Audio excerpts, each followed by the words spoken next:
doença nos coloca de frente com a nossa própria fragilidade, com a nossa finitude. Entrar em contato com essas questões nos causa inquietação, angústia e medo. Ao descobrir o diagnóstico de uma doença grave, nosso mundo se abala, perdemos o chão e o controle que achávamos que tínhamos.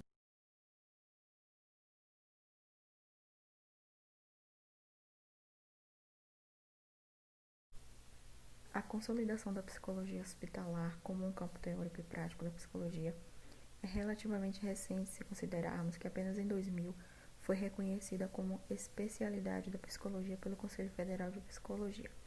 Sua inserção em hospitais no Brasil teve início na década de 50, caracterizada por exercícios isolados que, do ponto de vista teórico-prático, assemelhavam-se à prática desenvolvida em consultórios. Não demorou para perceber que este modelo não atendia a complexidade e especificidade do atendimento em hospitais. Entende-se que o psicólogo hospitalar consiga, dentro de suas possibilidades, realizar um trabalho com uma atuação voltada para a singularidade do sujeito, tendo sua prática marcada pelo dinamismo, que exige do profissional um rápido raciocínio para poder melhor trabalhar as situações que são apresentadas de forma única e inesperada.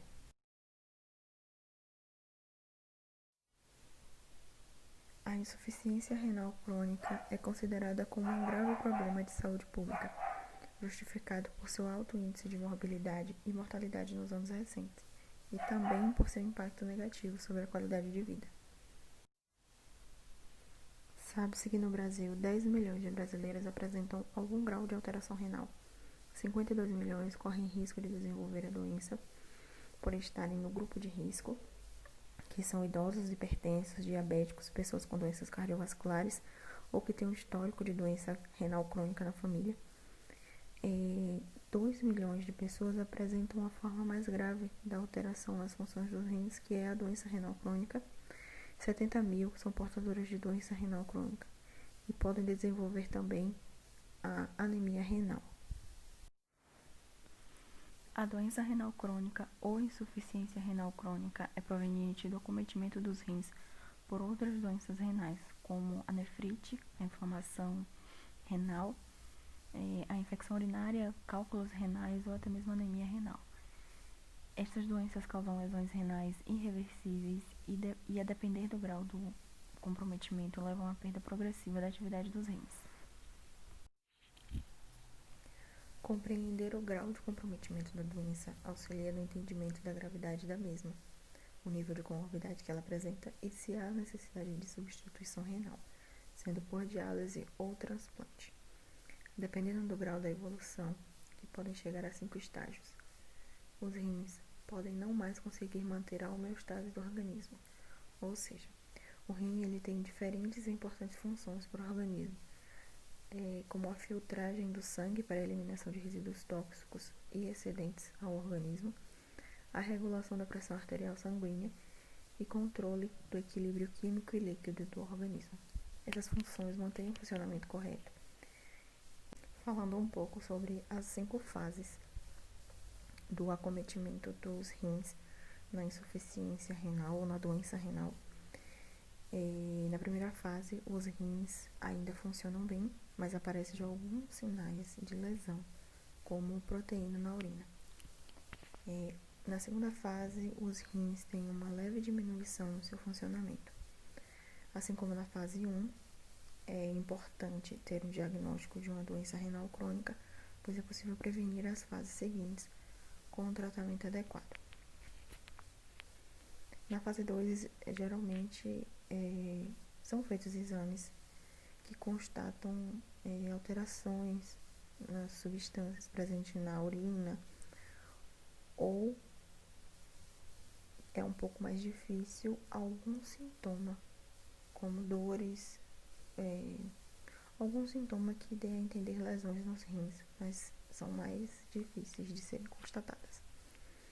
Na fase 3, os rins eles perdem sua eficiência de maneira moderada e já começam a dar os primeiros sinais de doença. Se ainda não começou, este é o momento de iniciar um tratamento com um nefrologista. Na fase 4, o funcionamento renal já está bastante prejudicado e exige mais atenção e cuidados. Na fase 5, os rins não funcionam mais, e aí nós podemos chamar de falência do horror, né? Falência renal. É quando se deve iniciar uma terapia renal substitutiva, que é a diálise ou o transplante renal. O diagnóstico para doenças renais raramente acontece de forma prévia, já que seus sintomas só irão se manifestar de forma clara a partir da perda de grande parte da funcionalidade dos órgãos. O diagnóstico de uma doença crônica representa várias alterações, tanto na vida do paciente quanto de sua família e cuidadores, como mudanças de rotinas, costumes e alterações físicas e psicológicas. As ameaças da doença crônica referem-se diretamente à vida do paciente, ao medo da morte, à relação com a integridade corporal e à sua autonomia. Portanto, a importância de olhar este sujeito não apenas do ponto biológico, como também ter plena disponibilidade para as questões emocionais. O tratamento mais comum para os pacientes portadores de insuficiência renal crônica é a submissão a programas de hemodiálise. A hemodiálise funciona como uma substituição das funções naturais de um rim saudável. O processo de tratamento é doloroso e, em sua dinâmica, é monótono e limitado, além de interferir na questão da privacidade e do próprio espaço. O paciente convive com outros pacientes no momento da sessão, tendo ali históricos e valores diferentes e até mesmo diferenciadas alterações de humor. Fatores estes que podem vir a causar algum desconforto e aborrecimento. Uma outra alternativa para a doença renal é o transplante de rins. Este seria a substituição do rim nativo por um rim saudável. A maior dificuldade desta modalidade é a espera de um doador, através da lista de espera, e em casos de parentes próximos que possam doar, existe o temor com relação à cirurgia, o que dificulta a adesão ao processo. A complexidade da doença crônica pode constituir uma situação extremamente estressante, já que exige alterações significativas na vida pessoal, na alimentação e nas rotinas medicamentosas. Para alguns, a resposta é mais favorável, com a aceitação dos inconvenientes do tratamento, e há aqueles que se rebelam contra a enfermidade e o tratamento. A adesão significa aceitar a terapêutica proposta e segui-la de acordo com as solicitações médicas. A característica do tratamento, os aspectos emocionais de confiança com a equipe e variáveis econômicas são fatores que influenciam esta adesão.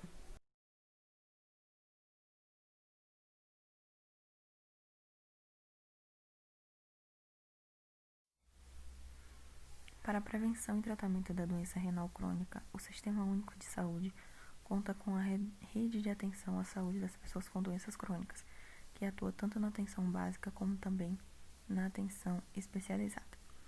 A rede tem como objetivo realizar a atenção integral à saúde das pessoas com doenças crônicas em todos os pontos de atenção, através da realização de ações e serviços de promoção e proteção da saúde, prevenção de agravos, diagnóstico, tratamento, reabilitação, redução de danos e manutenção da saúde.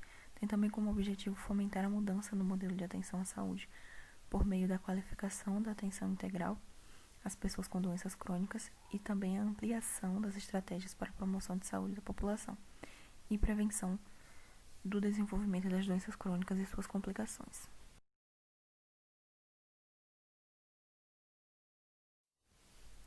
O paciente hospitalizado sofre com algo bastante recorrente no processo, que é a despersonalização do sujeito. É um fenômeno comumente mencionado nos artigos da área, que se refere à experiência de perda de identidade.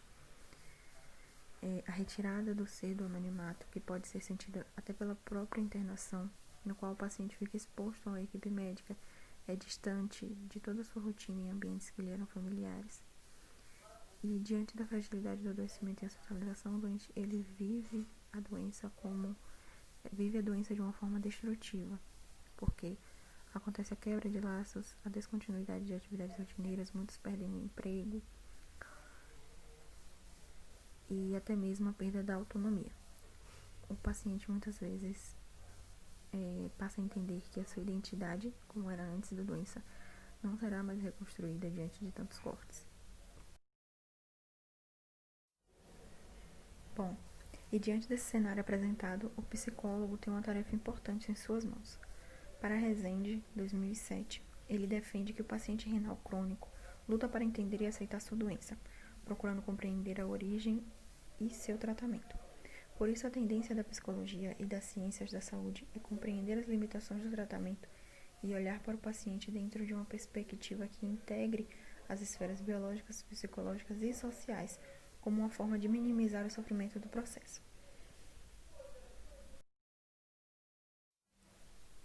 O psicólogo, dentro da atuação da psicologia hospitalar, geralmente ele realiza funções como o acolhimento, a humanização do paciente daquele espaço e possui uma atuação dinâmica.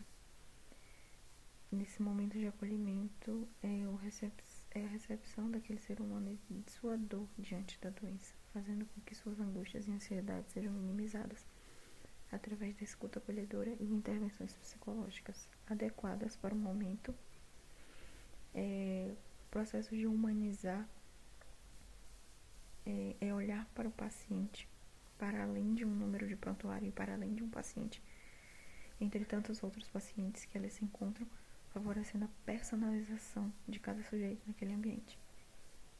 Como eu falei anteriormente, a despersonalização é algo bastante recorrente no ambiente hospitalar. E possuir uma atuação dinâmica, que é saber aproveitar o espaço e as ferramentas que estão disponíveis. Muitas vezes o atendimento ele ocorre no próprio leito ou no espaço das máquinas de tratamento.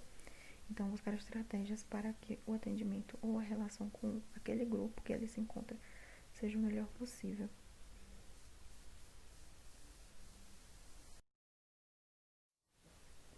Alguns pontos que podem ser destacados como estratégias de enfrentamento do paciente diante da doença são a conscientização e a ressignificação do processo de adoecimento e a autoaceitação como uma forma de fortalecer a si mesmo e compreender a sua responsabilidade dentro daquele processo. É importante ter o cuidado de aceitar o tratamento e, consequentemente, cuidar de si.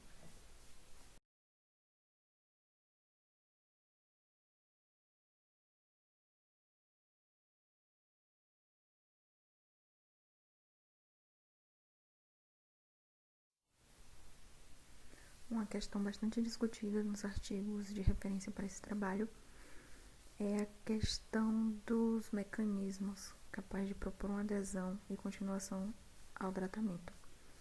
Um desses mecanismos é a presença da família, e trazendo alguns relatos de pacientes. Alguns pacientes eles relatam que existia força para continuar porque sabiam que a família contava com eles, que eles tinham amor dentro de casa. Um dos pacientes também relatou que apenas continuava o tratamento porque sabia que a filha lhe aguardava do lado de fora da sala de hemodiálise para lhe dar um abraço. Outro paciente também relatou que fazia hemodiálise para agradar sua família, visto que esta se organizava para levá-lo ao local do tratamento e apoiá-lo. Então, tais relatos eles demonstram que existe a motivação do paciente através do vínculo familiar para continuar o tratamento,